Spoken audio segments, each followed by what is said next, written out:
Beloved, welcome back. Welcome to episode 2 of The Frequency of Enough. If episode 1 revealed the atmosphere of not enough, today we step deeper into the structure beneath that atmosphere. The scaffolding, the mechanics, the inner machinery that quietly turns your life in directions you never consciously chose. Today's episode is titled The Hidden Mechanics of Non-Peace. And what we're talking about today is not philosophical, it's not abstract, it's not conceptual, it's intimate, it's practical, it's lived. This episode is about understanding the internal architecture that forms inside you the moment you begin believing that who you are isn't enough. Once you see it, you can never unsee it. And once you recognize it, you'll reclaim choice. Let's breathe together and begin. Section 1. Non-peace is not a feeling, it's a system. Let's dismantle a misconception right away. Most people think non-peace is an emotion, an anxious day, a stressed moment, a restless season. But non-peace is not a feeling. Non-peace is a system. It's a set of inner agreements you made long ago without realizing you made them.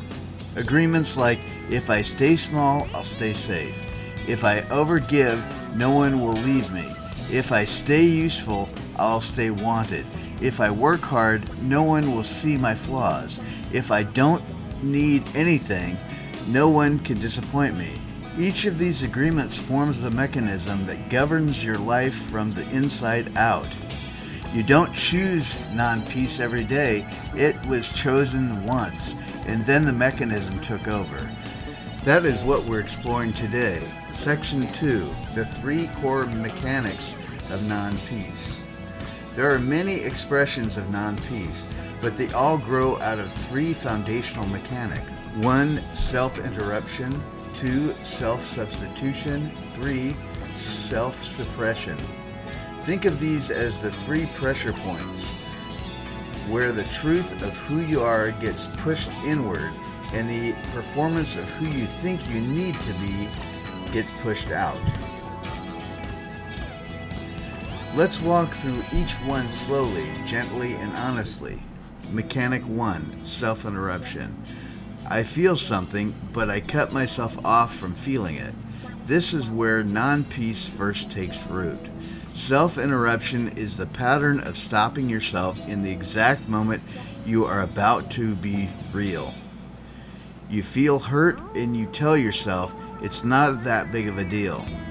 You feel tired and you tell yourself just push through. You feel intuition and you tell yourself don't be ridiculous. You feel desire and you say I don't deserve that.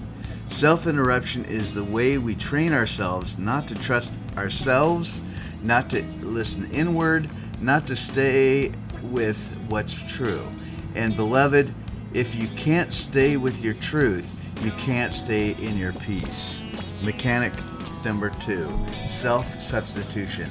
I replace my real needs with acceptable ones. This is where most of us live. We want rest, but we substitute productivity. We want connection, but we substitute helpfulness. We want to speak, but we substitute politeness. We want to be seen, but we substitute competence. We want to be loved, but we substitute being indispensable. Self-substitution happens because somewhere along the line, your natural needs were labeled too much, too needy, too sensitive, too emotional, too demanding, and too unrealistic. So you learn to trade your real needs for the needs that were easier for others to accept. This creates a vibrational distortion because anytime you abandon what you truly need, you abandon yourself, and that creates non-peace. Mechanic number 3, self-suppression. My truth is too risky, so I'll silence it.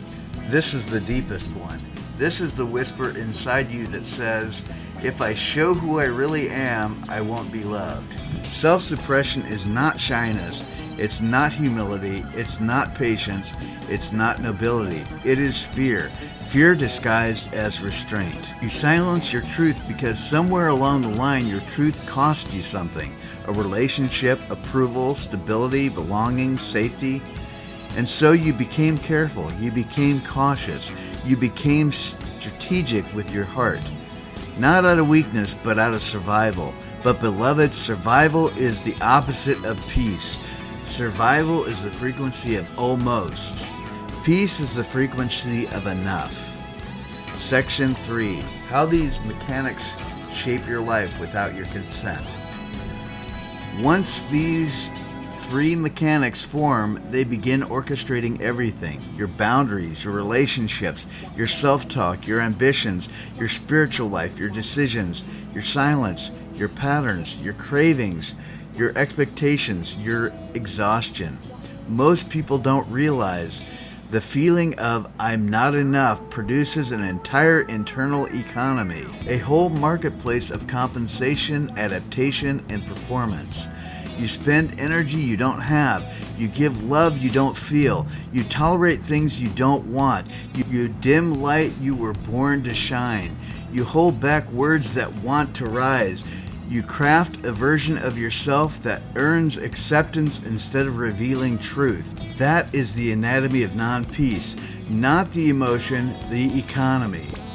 Section 4. The moment of awakening. Here is the turning point. You do not eliminate these mechanics by fighting them, by shaming them, by forcing yourself into spiritual perfection. No, that's more non-peace. The healing begins when you can say, I see this and I understand why it formed. Compassion is the solvent that dissolves the machinery of non-peace. Awareness brings oxygen. Oxygen brings space. Space brings choice. This episode is not meant to fix you. It's meant to show you the blueprint of how not enough organizes itself inside you. Because when you see the blueprint, you are no longer trapped in the architecture. You become the architect.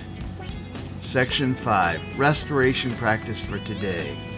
Take a breath with me.